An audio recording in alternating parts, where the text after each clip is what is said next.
So you're writing some music, you've got your chords, your left hand's playing just some bass notes and your right hand's doing this really intricate melody. What's wrong there? It's your left hand.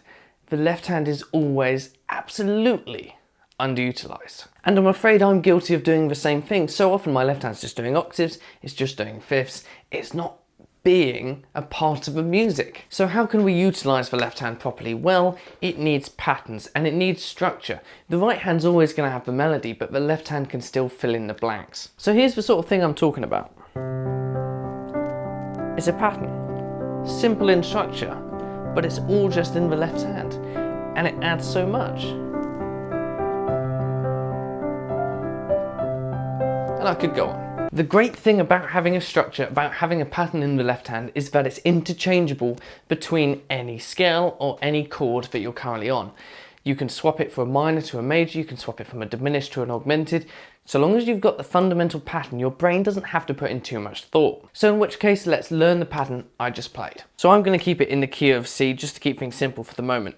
We're going to start off with a C with our little finger, G with our second, and our thumb on C, and the thumb is going to be the massively important thing. Now, you can already tell that I'm utilizing an octave, I'm utilizing a fifth, I'm already sort of going against my own rules, but here's where it changes. The thumb moves. The thumb is so important to these patterns and to improvising with the left hand, because we still want the fundamental chord below, we still want that in the bass. And it's our thumb that can join the path between left and right hand. So if we were to think about this in terms of numbers, we've got a 1, 5, 1, 2, 3. Which means it's translatable anywhere. If I wanted to play this in F, it's 1, 5, 1, 2, 3. And I'm alternating from coming off the F back to the C, to the G, to the C, to the A, to the C. Now of course, it doesn't have to just be that exact pattern. We can swap it out a little bit. We could make it minor. And that's when you might want to say swap to the third finger on the G. It just takes a little bit of time to get used to. But then, okay, we've still got the same pattern of 1, 2, 3. Let's completely swap it up. How cool does that sound? And it doesn't have to just be a bar repetition. On top of that, we can change it every 2 bars. So let's say it goes like this.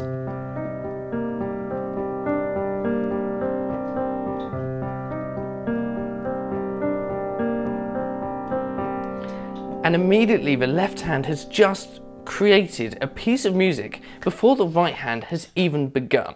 Isn't it impressive just how easy it is to suddenly get context, texture and atmosphere purely from the left hand?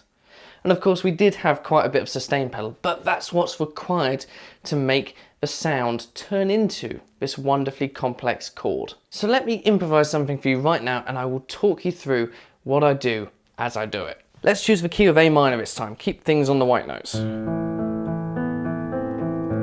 Let's stick with that pattern to start with. In the right hand I'm thinking I'm in the key of A minor, so I'm going to use white notes.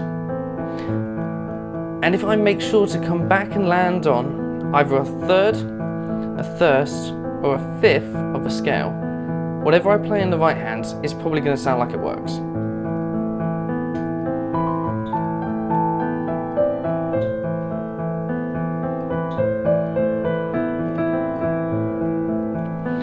I'm going to move my left hand down by 1 note and start to play a G major pattern. Back to A. The important thing is the right hand is still working off of the context of a chord. If my left hand's playing in A minor, which it currently is, and making use of a ninth, I should do the same in the right. It provides strength. And when I go to the G, I need to make use of a G major chord in the right hand and highlight those notes from the A minor scale so that it's just as strong. What was that? So it's just as strong when I play the G major chord as I did the A minor.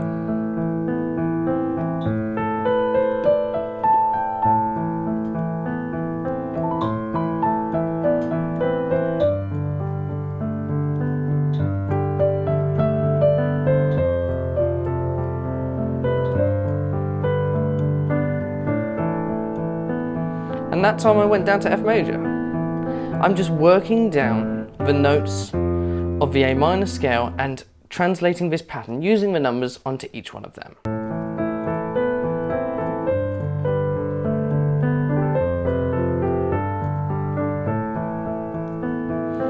And make sure to experiment with a little bit. You don't have to play it every single time. If you're doing a shorter bar, just get rid of a pattern for a moment and then come back to it.